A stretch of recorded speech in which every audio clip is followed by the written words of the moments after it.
다음으로 세 번째 질문으로 좀 넘어가 볼게요. 가로주택 정비사업 구역 안에 있는 상가인데요. 이처럼 가로주택 정비사업 구역으로 묶여 있으면 집합 건물 재건축의 방식으로는 재건축 사업이 불가능한 건지 궁금해 하셨습니다.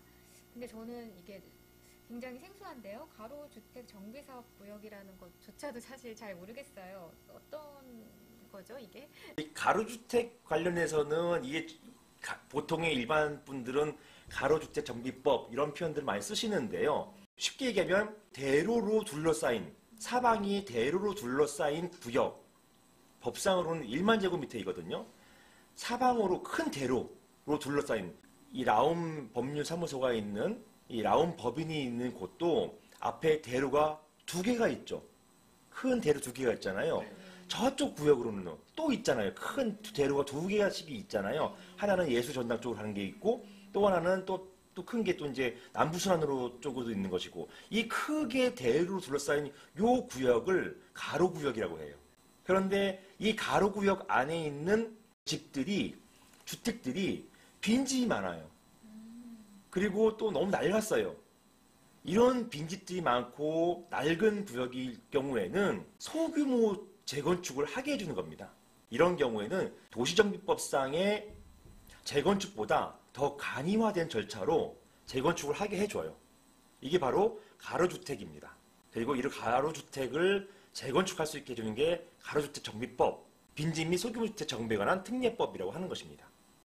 자, 그런데 이 핵심이 뭐냐면 이 구역 1만 제곱미터 이내에서 우리 재건축하자라고 하는 이 재건축하기 위해서는 이게 정비사업구역으로 지정돼야 돼요. 그래서 사업구역으로 지정됐어요.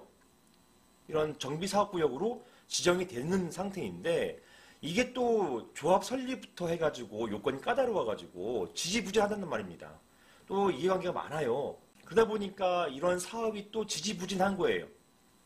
그러니까 그러지 말고 우리 이 안에도 집합건물이 있을 거 아닙니까? 소규모 상가도 있을 것이고 소규모 아파트, 나홀로 아파트도 있을 거 아닙니까?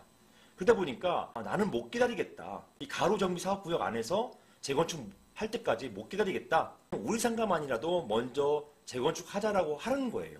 이게 집합건물 재건축입니다. 그러다 보니까 집합건물 재건축을 해서 이제 80% 동의를 거쳤어요. 재건축 결의를 해서 80% 이상 동의를 받았고 그리고 나머지 재건축에 동의하지 않는 분들을 상대로 해가지고 매도 청구 소송을 제기한 것이죠. 그런 사안이었어요. 그런 사안에서 이 반대하시는 분, 재건축에 반대하시는 분은 나는 우리 집합건물 재건축, 나는 우리 상가 재건축만 하는 것이 아니라 나는 가로정비 사업에 따라가지고 재건축하고 싶다라는 이야기예요. 그래서 법원에다가 어떻게 주장했냐 하면 여기가 이미 사업구역이 가로주택 정비 사업으로 구역이 지정되었다. 따라서 이런 사업구역 안에서는 집합건물 재건축은 할 수 없다. 이런 주장을 하신 것입니다. 그리고 실제로 이런 법 안에 다른 법보다 우선해서 이런 가로주택 관련된 사업을 먼저 시행하게끔 이런 유사한 규정도 있었어요. 그러다 보니까 이런 가로주택을 위한 사업구역 내에서는 이런 집합건물 재건축을 못하는 거 아니냐, 이게 쟁점이 됐던 사안입니다. 판결이 나왔어요. 법원에서는 문제없다라는 것이에요.